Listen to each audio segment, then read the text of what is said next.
Welcome everyone. We are going to talk about Star Trek Strange New Worlds. This is season 2, episode 3. It's called Tomorrow and Tomorrow and Tomorrow. So full spoilers for the episode. Tara, before I watched this, you sent me some messages implying very dire things about this episode. So I think you should start off with your general thoughts on it. I did not like this episode. I think this might be one of the worst episodes of the show so far. I especially dislike this Captain Kirk. I think he is completely devoid of any kind of charisma. You know, that one thing that Captain Kirk is like very much known for. I think the romance plot is tropey. Like they're doing like a Sam and Diane thing that I think doesn't hold up anymore. And I don't like anything in this episode. I think it's a bad episode. I don't think I feel as strongly as you do, or even negative that much. Honestly, I wouldn't say I loved it either. I think last week's episode was way better, but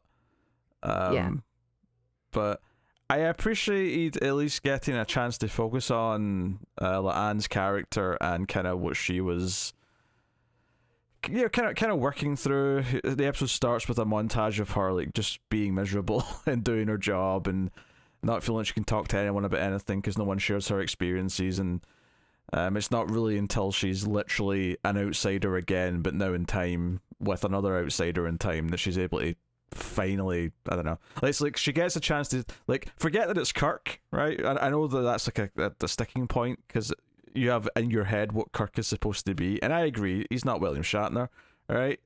Like he never will be.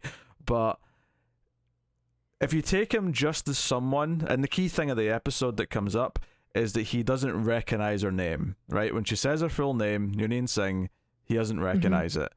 And I think that's the important part, is that for her, she gets to spend some time with someone who had no prejudice, had no ideas, had no like thoughts on her name other than just, I'm going to make fun of it because it sounds funny, because you're making fun of Tiberius. And that's all it was. And it basically offered her a chance to like live out something that was separate. But the irony being, by the end of the episode, she has to ensure that everything that name, the reason why that name has a stigma, at the end of the episode, she has to protect it and make sure it's going to happen by protecting her ancestor from a time-traveling assassin. So, was it last week where I told you about time cops in Star Trek? It may have been last week. It was recently. Well, I'm glad that someone out there is listening, because they showed you the time cops right in the next episode. Yeah, we got time cops, which I'm glad it came up by the end exactly what happened, because early on when this guy just shows up and hands her a device and then disappears and then she ends up in an alternate timeline, I was like, okay, that was very sudden. You better give me a bit more context by the end of the episode for this. Luckily, they did. I do think it's a little bit funny that she ended up like pulling in this alternate Kirk into this whole adventure because she mistook what the guy said.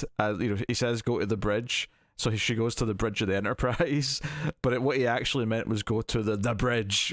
When you go back to Toronto, there's a bridge that gets attacked. That's another complaint I have. What was that? Is that we're in Toronto. Awesome. We get like it's convenient because they obviously filmed the show there, but like it's also it's cool. We get to go to Canada for like it's a time travel episode in Star Trek, and we're not in California. That's cool. So we go to Toronto, and everyone there sounds like they're from the United States. They don't get a single Canadian accent, and we do get other people like in the show. Like we get like a cop, we get a reporter. We hear like civilians, but they all sound like they're American. Well, to be fair, the reporter's definitely not Canadian. Well, there's a Canadian flag on the van. Oh, you mean okay? No, I thought you meant the photographer who turns out to be a Romulan in disguise. Yeah, even her. Like she's been living there, and she doesn't sound like one of the locals. I mean, my bigger problem with her, because I think she's one of the weaker parts of the episode, is because she just didn't really. Even when she said, "I'm a Romulan," that I've just modified myself to just to blend in. I'm like, Yeah. you're not acting like a Romulan. You sound nothing like a Romulan. Romulans, they're pretty stern about things. You sound like some, I don't know, just regular human weirdo. I appreciate, because I mentioned last time, I think also, that Romulan is probably a bad word in the writer's room here. But I appreciate that they found a way to do it that makes sense. And they still don't spoil what the Romulans look like too long. Yeah. Which is good. But it's notable that Kirk, the alternate Kirk, does clearly know what a Romulan looks like, because he mentions the ears to her. So, obviously, because things have happened differently in this timeline with this Romulan war. And he recognizes the ship silhouette. Yes. So, I appreciate it. There's some smart details in there. I think there's just like other details like her that don't feel quite right to me. But I think overall the character arc for La'an herself is fine. I'll admit, like, the actual chemistry for the romance is a little bit Like, there's that first moment where... Like nothing. Oh, I think it was trying to tell me to stop recording because something went wrong. No, I didn't do that. No, the weird dead thing. There's that moment where they go to get clothes in the store, and like she sort of like catches a glimpse of him. It's after the joke that they both wear the exact same outfit, where he's taking off his shirt and she's sort of looking at the abs, being like, "Oh, mama likey, I'm so repressed." I mean, we didn't get to see any abs. We saw like a side profile of him, but like, whatever. Not that I need him to be like exploited for my whatever. Yeah, no. I think it's I don't know. I don't see why anyone would be attracted to him other than he's pretty. Don't get me wrong. He's so bland. He like in his line delivery is terrible. Like I don't feel the connection between them, because she's like I like her arc too, and I really like her performance in the last scene. Like, and I think that ending makes sense, but I still think that the when she's with him, like I don't feel anything. Even like when something happens to him and she's like trying to talk to him, there's like not really much of a reaction. Now, to be fair, this is a Kirk who's existed in a much darker timeline, so yeah, maybe this Kirk isn't that smiley and jokey and charming. Well, he's written to be that way in the script because he's always joking. It doesn't. Not until quite late on in the script, once they start to look like each other a bit. I feel like for the first half of the episode, he was not even trying to have any Kirk charm at all. And if there is a joke, it's kind of inadvertent. And I actually did appreciate that he just assumed it was New York because he saw tall buildings. And then La'an's like, no, it says Toronto, like right there, like on the screen. Don't be an idiot, Kirk. But I do appreciate that if you think of a city with skyscrapers, you just assume it's New York. And I appreciate that someone from the future, where Earth's been like a post-apocalyptic wasteland for however many decades or a century or whatever, yeah, he would just assume this is New York. I don't know. I thought that was a neat little touch. Yeah. What I wasn't as into was some of the let's do things in this time period antics. Like driving the car. And the weird soundtrack that was in this. Like, not like the score. The score was actually fine. But the soundtrack, like they just kept putting in modern music. And it felt so out of place.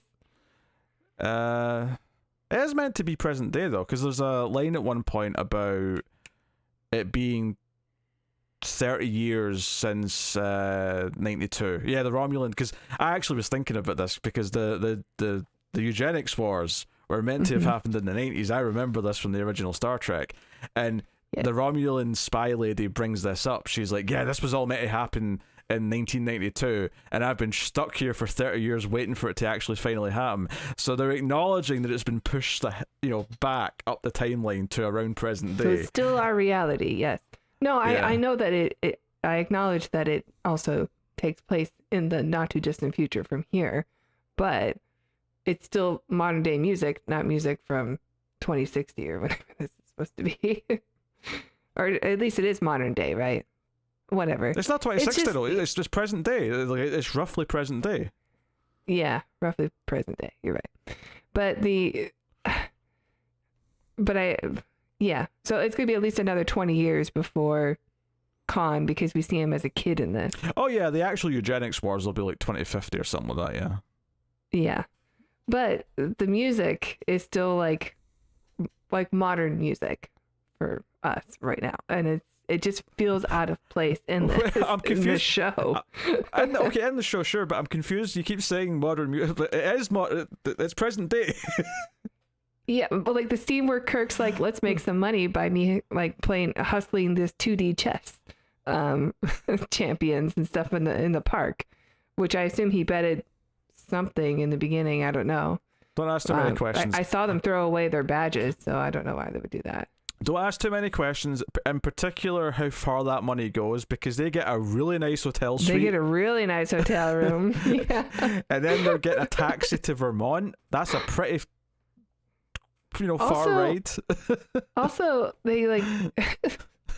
Yeah, he really hassled this guy.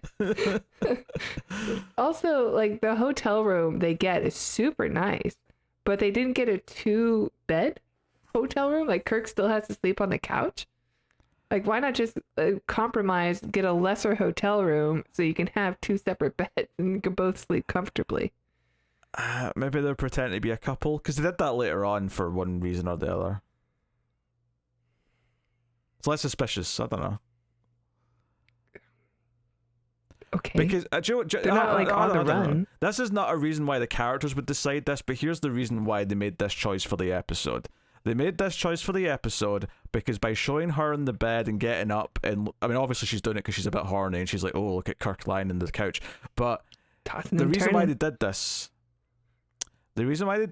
is because by having her like wake up in the bed and then seeing him on the couch, it makes him look like a gentleman to us without having to say anything, because he took the couch, he gave her the bed. It's a simple little, you like him a bit more because of that. That's what it is. Well, I like her less because she didn't compromise and just give him a second bed. Like, they have 2 beds in hotel rooms. You're right, I know. This was not one of the things that I thought about. I was thinking more about, again, how far this money went throughout the episode. Because it kept going. Also, the fact that, like, he's caught driving a stolen car. Although, to be fair, the cops, I don't think, ever realize it's stolen. But he's caught driving without a license, dangerously, might I add. Like, he's been all... like, through crowds and stuff. Yeah. And... basically just we don't know she's a Romulan yet, but that woman just basically says, oh, you're arresting this civil rights lawyer for blah blah blah blah, and it convinces them just to be like, okay, we'll just give you a warning, sir. And I'm like, I don't think, even in Canada, I don't think the cops are this nice. No, I don't think so either. They did make comments about how people are so nice there, and I'm like, oh yeah, because you're in Canada. Yeah, they crack a joke about the weather, like, because he thinks it's freezing, and she's like, it's for Canada, this isn't that bad. Did he come off as really whiny? He was quite whiny when they first arrived, yeah, for sure. He was super whiny. He was not a Kirk trait. He was whiny until the hot dogs, and then it was the best place on earth. Then you got a second one, which, by the way, I know Paul Wesley is vegan, so I was surprised that he didn't put that in his contract. I mean, I won't promote pork-based foods. I'm fairly certain he probably bit into either a vegan hot dog or it was conveniently without the dog. Of course. You know, I know they do that for the show. I'm sure there was trickery. Yes, of course. Trickery. And also poutine. He's promoting poutine, which is fries covered in cheese curds, and gravy. Yeah. Do you know what? I actually really appreciate the hot dogs, just in the sense that, like, it's really obvious to promote poutine, maple syrup. You know, like, I appreciate there was something here that was just more neutral. It was just a hot dog, which isn't Canadian. It's just general Western. Yeah, it's just city stuff. Also, you just go outside and they're hot dogs. I like that because it always bugs me when I see something where there's like a scene or a bit in Scotland, and it's like, oh, let's shove in 5 Scottish things as quickly as possible to it. I appreciate. Haggis, Loch Ness. Like I'm just saying, I would appreciate if there's a scene in Scotland to have a character just get a cheeseburger, because believe it or not, more people are eating cheeseburgers in Scotland than they are freaking haggis. Okay, by quite a margin as well, mate. I believe that. So, anywho, haggis sounds disgusting. Oh, it is disgusting. I tried it once, never again. It was awful. There's plenty of Scottish foods that I do enjoy, but haggis is not one of them. Is it sheep intestines? I think so. Is that what the Scots use? I don't remember the specifics. I just know I don't like it. So yeah. So plot of the episode. If we haven't made this clear at this point, we just kind of dove into some of the points. La'an very suddenly sees a random person who's injured, who's been shot. Just pops up in the Enterprise, and he says there was a crime in the past that's changed the timeline.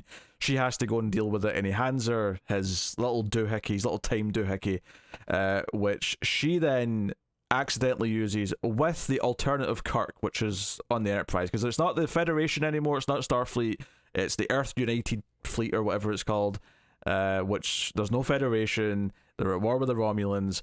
And they go back to present day. We even see Spock on the intercom. That's true. Yeah. On the not intercom, but you know what I mean. But like they're talking to a Vulcan ship, and Spock is commanding it. Which I did like a couple of details about this. I like that he it would have been so easy to just make Vulcans enemies here.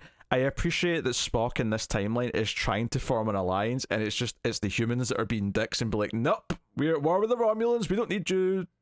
Pointy-eared bastards. Well, they've been invaded by aliens. Oh, and Kirk apparently has been on a Denobulan prison for 6 months with a Vulcan roommate. Because he does a nerve pinch at one point. That's right. Denobulan prison is pretty funny though. Yeah. Denobulan is the doctor from Enterprise. He's a Denobulan, and they are quite a resourceful species. Okay. Well, he does the Vulcan nerve pinch, but anyway, so they go back to present day and they have to try and stop whatever changes the timeline. But it turns out this explosion at the bridge, which happens, reasonably early, is not the thing that changes anything, because that happened in both their pasts.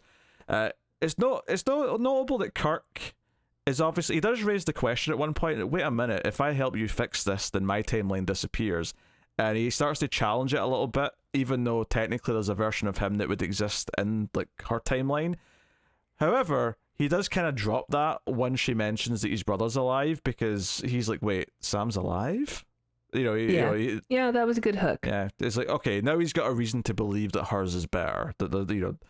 It's one thing for him, and there's a lot of other examples, like, for example, Earth still has sunsets and sunrises, whereas his Earth does not, because he's never been to Earth, because it's a radiated... It sounds like Mad Max planet. If not worse, it sounds like Chernobyl's just happened everywhere on Earth in his version. Yeah. But probably via weaponry rather than power plants, but so that's the basic setup of the episode. It's we're in present day, try to save the future type episode. I do actually want to applaud it for picking a character who's not, because original show, and they did this in the original show, right? But they did this with Kirk and Spock, right? And maybe McCoy as well. Like it was the main people. I really appreciate that so far this season, each episode's kind of, the first one was a bit, I guess, mostly Spock, but it was kind of more like an ensemble. But episode 2, it was like, no, this is Una's episode. Episode 3, this is La'an's episode, and we're going to give her, she's the protagonist, she's the one who's going to save the day. This is her story. In fact, on top of all that, she can't even tell anyone else about it. She's sworn to secrecy at the end by the time so she can't share this with anyone. But it does a lot for her character, I think, by the end. So I don't think it's a bad episode. I will stick up for it and say that it is a good episode with, admittedly, some things you can critique. You can nitpick some details for sure. I honestly was really annoyed by this episode. I thought the romancing dialogue was super annoying, like the back and forth between them. I thought Kirk was whiny. I thought he was poorly acted. I thought the whole Sam and Diane thing did not work for me at all. I do like that we get on like going through a thing, and like we see in the beginning she has a lot of like pent up rage, I think, and she like takes it out because she does boxing with the doctor, and he's like, you should really talk to somebody, sounds like you need some help, and she's like, I'm good, I like, because she doesn't want to talk to anybody, and then she meets somebody that she can talk to and she has a connection with on paper, and then at the end she's still sort of in the same predicament, like she can't it is kind of like a tragic ending, you know, because the one person that she could talk to is now gone, and she can't, like, literally I can't have a relationship with Kirk. On top of that, there's a sad irony to the idea that by the end of the episode, she realizes she does want to talk to someone, but now she physically can't. Like, at least about this. She can talk about, obviously, her history with the Gorn. She can talk about what she was going through before she went on this time travel trip. But the irony is, at the start of the episode, she doesn't want to talk to anyone and feels that she can't talk to anyone about what she's going through. At the end of the episode, she does want to, but now she can't. She's not allowed to. So there's as a real tragic kind of ironic twist to that. I do like that. I also like that they made Kirk the Edith Keeler, I think is the name of the character from The City of the Edge Forever, and that, like, it's kind of similar that way to where, first of all, Kirk dies in a moment of like him being like trying to be like Captain Kirk, you know, saying like, oh, I could just manipulate and say what I want to out of my personality. People will believe me, and he gets shot and he dies from that gunshot, which is something I didn't expect. Oh, I did, because this is an alternative Kirk. I'm like, he's fair game to kill. Like, they can do whatever they want to him. Sure, but I didn't expect him to get shot right there. You know, like, or he's like, try me, you know, and then boom, like, no, that doesn't usually happen. I wasn't necessarily expecting it right at that moment, but I just mean, like, the entire episode, I was like, he's probably going to snuff it because he can. Like, it doesn't matter because as soon as it happens and like he dies, I'm like, oh well, it doesn't really matter because as soon as she fixes the timeline, like, regular Kirk exists again, and he's just back where he's supposed to be, and that's the ending of the episode. Is she calls regular Kirk. And she doesn't really have a good reason to do so. She just kind of makes up something about his brother, and then breaks down afterwards. Because, one, she's relieved that he's alive, but it's not quite her Kirk, so it's all very bittersweet.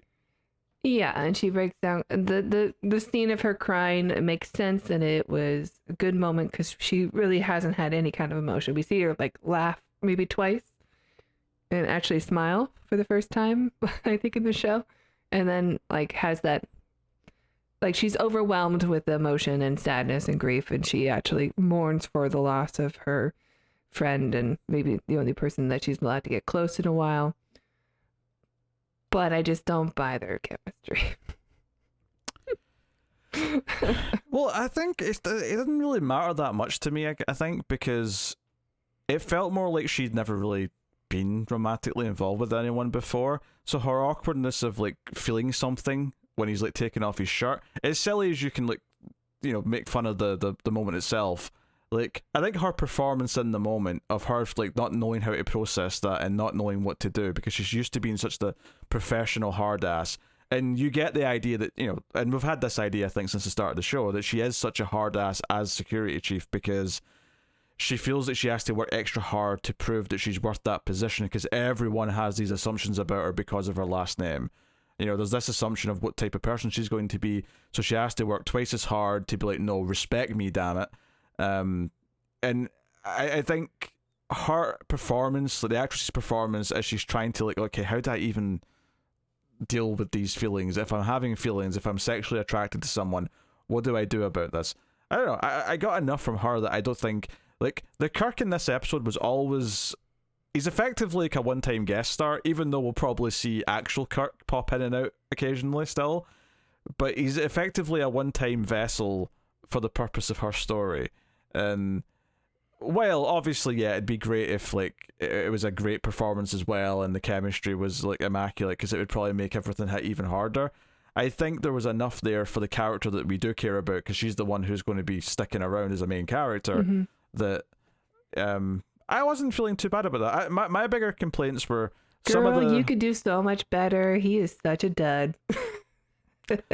yeah, but my complaints of the episode are more from things like the driving scene or just the villain being kind of shit. To be honest, like I think she's kind of lame. Like the you know, like I didn't really buy that she was a Romulan. She didn't feel like a Romulan. Everything kind of, or even just the convenience of the hand scanner working for La'an, and she's like, oh, it must be something to do with my genetic code, and I'm like, no, those things scan handprints. You don't have a handprint that would work on that scanner. Like you can feed me whatever bullshit you want, but there's no way that would work. Mm-hmm. So you know, it's little things like that, but it's nothing major. Like I actually enjoyed a lot of the fish out of water time stuff. I enjoyed well enough. Like I always felt like they were sort of skirting this line of like, okay, we're going to address a lot of it, but we're going to try and have enough fun with it and keep it a light enough tone that it doesn't matter that we're smudging the edges a bit when it comes to how much that money lasts that they made, make playing chess, or how easy. Like the one thing that made me laugh is that when they're in the store getting the clothes and they've got their clothes on and they're like, oh shit, they're going to expect us to hand over currency for these. That's how things worked back then. And they're getting ready to run, but then Lan has the idea and she plants like an item in someone's bag as if it's stolen. But I laughed a little bit because it's literally a second after she does it that this woman just turns away from the shelves she was looking at and just makes for the exit. And I'm like, it's like you had a sixth sense. It's like you knew she was about to leave. What would have been more believable is like, okay, now we have to wait like for a 5-minute montage. We have to skip ahead in time until this woman is ready to leave the store because, but no, she was ready to go. The second she put that thing in her bag, it's like, oh no, here we go. Ta-ta. Yeah.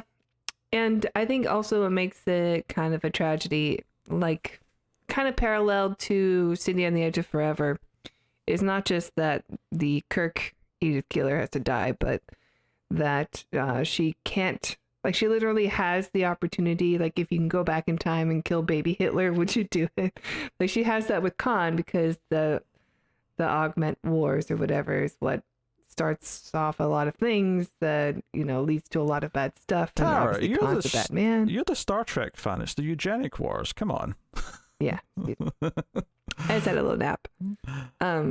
So I think that doing that kind of thing in here also makes it a bit more of a tragedy. Like, oh, she has to let Khan live, and it's not just that she sees him and he's just a little boy, so she wants to take care of him. He's scared. Sure he's all right. He's just an innocent human at this point. He's not done any of the things, and the thing about Khan's character is always that not that he's justified in what he ended up doing in the eugenics wars, which we never even get like necessarily a complete account of, but just that on some level he is driven to it because of how he's treated as this experiment, as how he's treated by others, and on some level she can sympathize with him here when he's just an innocent kid. So yeah, I think that's an interesting thing to throw in here at the end as well. I mean, that's the thing, like her defining feature, other than her personality of course from the start, was she has that last name. What does that mean? And obviously it's something that's been seeded throughout the show that she does have to deal with the fact. Very good. That she does have to deal with the fact that that's her last name and how people react to that. So giving her a chance to effectively come face to face with that is interesting, and I'm glad it was a kid. I'm glad we didn't get either an actor playing 25-year-old Khan or de-aged well, not even de-aged, just complete CG, because he's the actor's dead. But you know what I mean. Yeah. And it worked better for the. There is stuff in Enterprise about it. Well, it doesn't matter for this episode though. Like, I may have a complaint about that then when I get to Enterprise, but in this it works better that it's a kid, even regardless of all the things that I'm happy they didn't do, because the fact that it's a kid helps the innocence and helps like her sympathy that she's feeling in the scene. Like all of that helps that. Yes. Okay. Nothing you'd like to add? No. Well, I mean, I guess that for those who have watched Enterprise, this whole thing like works well into those episodes as well. Okay, well, that just means it's adhering to the greater continuity then that the other shows have dipped into. Yes. Except for the continuity of Kirk being awesome. This is a younger Kirk. He's not, he's not developed a lot of those charming skills. I don't approve. What is funny is that when he tries to bluff with the Romulan and says, "Oh, this alarm will go off if you shoot me," and she's like, "You're bluffing," and he's like, "You have to call it then." That was the first thing he did in the whole episode that made me think, "Oh, that's Kirk." That's a Kirk play. And then he immediately got shot for it. And that kind of made me laugh a little bit. Yeah. So yeah, he's not from the mirror universe, he's not from the evil universe. He's just from a shitty universe where he's worse at being Kirk, and the Federation is not the Federation. They're some shittier thing. Well, if we ever get this version of Kirk again in our timeline, he better have some goddamn charisma. Look. And that's so much to ask. I feel like that's the first thing you look for when you replace a Kirk. That's why you get Chris Pine. I think we've learned to accept the Spock in the show as his own thing, right? And admittedly, I never really believe that he's going to become Leonard Nimoy. He just kind of feels like a separate thing to me. I feel like this Kirk in the same ways that I'm never going to see him becoming William Shatner Kirk, but we're in, even though technically it's supposed to be a prequel, everything's so high tech and fancy that it just kind of feels like a new timeline, really, to me as well. The other thing that this episode brings up that just made me go, oh yeah, I want that, is like, why don't we get more Sam Kirk? Sam Kirk was like introduced as this character in the first episode of the show when he shows up at the end, and then like immediately stuff happens to him, and we're like, oh, he's going to be like the Kenny of the series where they're just going to keep killing Sam Kirk, and we couldn't wait. I'm sure. And he hasn't shown up. We'll see him again. Well, he was there a couple times in season 1. It wasn't just the once. Yeah, but he was introduced as, oh yeah, and one more thing, there's a Kirk on this Enterprise. And then only to find like he wasn't really a main cast member that was coming back as often as we wanted him to. I'll tell you what I'm looking forward to, though. I'm looking forward to the next time there's a reason why Kirk's on the Enterprise visiting, and I'm looking forward to La'an's like reaction to seeing him. Right, just a little moment where she just kind of notices he's there and just feels a bit awkward about it. Like, if they remember to do that next time she sees him, I will be quite pleased. I'm sure that will happen if he shows up again, which would make sense. I mean, we're going to see him again this season, I think. I kind of feel like he and Pike are going to have some sort of a bonding relationship thing before like he takes over the Enterprise, or before the end of the show, right? So yeah, which will be when he takes over. Yes, their friendship will be growing at the same rate as Uhura's hair. Yes. That was actually the thing when she first went to the bridge and it was Kirk there instead. I thought, oh, is this going to be like we're already at like the original series crew, but Ortega's was still sitting there. I'm like, oh, I guess not. It's just it's just different. There's no Sulu. Yeah, there's no Sulu, no Chekhov, and yeah, no Scottish voice over the comms complaining about the Indians not being able to take it, Captain. And we didn't mention Carol in this. Oh yes, Carol Kane, which I wasn't fond of her in episode 1, and her entire thing here is that they set up that she was in Vermont, so La'an realizes, hey, there's someone we can go and actually ask for help, and it turns out to be her. The joke ends up being though that she's getting no engineering experience in present day. That's just not a thing she's pursued yet. Yeah, but obviously she's got another couple of 100 years to become an engineer for the Enterprise, so fair enough, I guess. Yeah, not my favorite part of the show. I said that in episode 1. I'll say it here again. Probably my least favorite part of this episode. But Kirk was okay. I mean, obviously, like he's not good if you're just saying, is he like William Shatner's Kirk? Because he's not. I guess one of the benefits of this is that the reign of my least favorite captain has been unseated from Pike to this version of Kirk. This is baffling stuff. I don't. Pike is now my second least favorite captain. I mean, I will agree that Pike is better than this version of Kirk, but I always liked Pike anyway, so we know where we stand on this. I mean, I don't even know. Like, I haven't seen Enterprise yet, I haven't seen Voyager yet, so there's no point in me ranking the captains. I don't have enough of a list to actually rank enough of them. Yeah, Archer's probably next after Pike. From worst to best. Unfortunately, because I love me some Bakula. I mean, I probably like this Pike right now more than Cisco, but that's only because I've only seen half a season of Deep Space Nine. Like, I haven't seen all of his stuff yet, right? So I have no doubt I'm probably going to love Cisco because of all the story that's going to get into over the course of Deep Space Nine. But that's the kind of the point I'm making, is that because I've only got 4 captains to compare right now, unless we're counting this different Kirk as a separate captain, which you seem to be for the sake of for this conversation. So our list is in the same order then. You probably like real Kirk, or Picard, Shatner, Kirk, and then Pike, and then this Kirk, right? That's your order. Yeah. And then Cisco, you don't know where to place yet. Yeah, that's probably the fairest way to say it, is that I just don't know where to put Cisco yet, because I've only got halfway through season 1. You know, I'm not at the good seasons yet, so it's a bit unfair. Yeah. I could rank in... I mean, I think season 1's pretty good. I could rank in Chris Pinekirk, I suppose. He's better than this Kirk. I guess. But oh, yeah. But I probably like this Pike more than I like that Kirk. Ew. Gross. Captain Pike has done nothing. You like him more? He hasn't done anything. He's done plenty.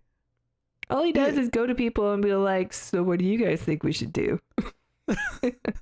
He motivates. He cultivates excellence. He is the Ted Lasso of Star Trek. He just makes some jokes. And then like cooks food for people. He is the Ted. Ted Lasso of Star Trek. Okay, and Spock. Okay, that show's taking a downturn also. Spock is the Roy Kent. Okay. God, I hope this wasn't actually discussed in the writer's room. I don't think so. I will say, as far as like Captain's hair goes, Pike is probably number 1. Oh, he's got good hair. That's true. Well, I mean, Picard's at the bottom of that list because he's bald. It suits him though. Sure. I mean, I suppose there is worse. There, like, someone can have like long stringy hair that looks horrible, and that's obviously worse than just a nice clean shaven bald head. But well, I mean, do we put the toupee last also? Which one's got a toupee? Shatner. Not in the original series, he didn't. Did he? No, in the movies he did. Yeah, but that was older than those. Yeah. I mean, that's different. I don't know. But I think when I'm thinking Shatner, though, I'm thinking in his prime. You know, I'm thinking original series before the belly properly became before the Winnie the Pooh potty kicked in. See, for me, that kicked in at the age of 11, but for Shatner, it seemed to kick in around the mid-40s. Well, he was wearing a girdle by the 3rd season. You think being on a successful TV show would be motivation to keep in shape for a bit, but... You could afford tastier food. Apparently. Oh dear, okay, we've went way off topic from the episode, so... Probably time to rein it in and wrap up, but... I will stick up for this episode versus Tara's outright not a fan negativity, because I don't think it's a bad episode. I think there's a lot of things to like in it. There are things in it that I dislike too, but overall I'd say I didn't have a bad time. I like this more than the first episode, I think, if I'm thinking about it. I think this had a better pacing and a better plot than episode 1 did, and I think Mbenga and Chapel like turning into super soldiers for like 5 minutes bothered me more than anything in this one did. So I think that's where I stand on it. Yeah, I mean, that was not great, but that episode overall was better, I think, than this one. I think this one was reaching too far. Well, we'll just have to disagree. But you know, better than any episode in season 1 of Discovery. Okay, that'll do the show, guys. Thank you very much for joining us. Oh, on that note, actually, what? The fact that Michael Burnham also has gone through like a similar story was way better. So I just want to throw that in there as the last word. You don't have to say anything to rebut. You can just keep going into the outro. I love how I tried to do a joke there where I sniped at a little comment you wouldn't like and went straight into my outro, and you decided to interrupt me, and when you got to the end of your little snipey rebuttal, you then said, no need to rebut that, just go straight into... Well, I just wanted to do that real quick because like when you made the comment of how like the love story played out, I'm like, oh, kind of like Michael Burnham in season 1, but like I didn't want to say that because I didn't want to get into a discussion again about season 1. So we don't have to talk about it anymore. You can just go into the outro. Anyway, thanks, guys. See you next week. I just want to say 2 points on that. Since you Nope. All right, I'll talk to you later. Bye. Since you brought it up, I will just say that since Tara brought it up, that Ash Tyler was a whole season, and 2. This Kirk is still way more likable than Ash Tyler. I'll just wait for Tara to come back before I do my my outro. Any second now. Alright, well that'll bring us to the end of the show, everyone. Thank you very much for joining us. Yeah, my signal got clear. Hit the like button if you enjoy the show, and of course you can support all the content by going to patreon.com/MailFuzzTV and help keep it all coming. So thank you very much.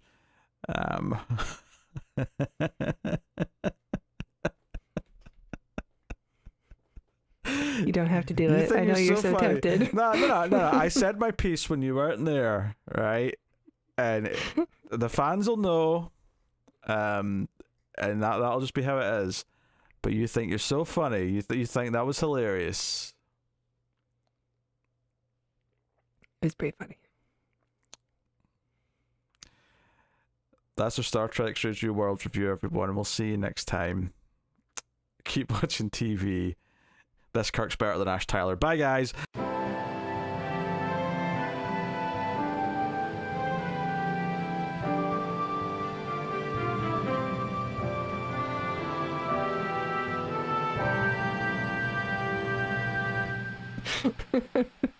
There's no way this Kirk is better than Ash Tyler. You better edit that out.